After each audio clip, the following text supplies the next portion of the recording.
Hey, it's Dina Colada here, and in today's video, I'm going to show you how to give someone permission and access your Google Docs.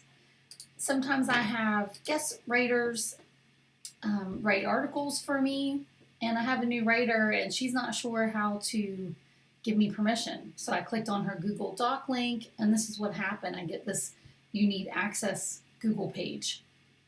So I wanted to create a video and show you exactly how to give someone permission to access your document. So I'm going to show you this here. This is the doc I created. I put my YouTube descriptions in there. So you click share. It's pretty simple. This is on desktop too, just so you know. So you're going to click the blue share button in the upper right hand corner, and then click to change with anyone with the link. And right here it says anyone with the link can view. Now you can add viewer permissions. You can also click this button here.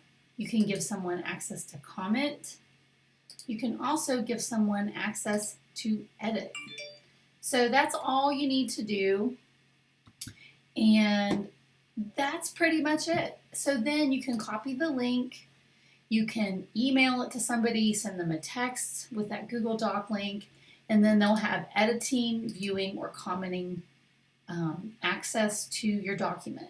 And one of the best things I love about Google Docs is you can see things happening in real time. So if somebody's looking at the Google Doc that I gave them access to and I type, they can see me typing and they can see the changes.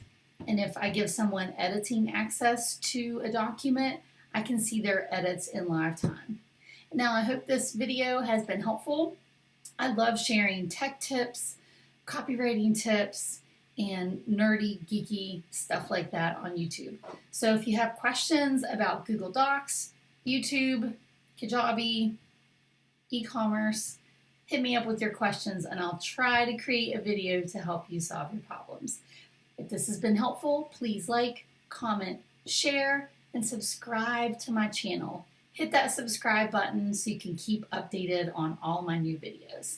Thank you so much, and I'll see you in the next video.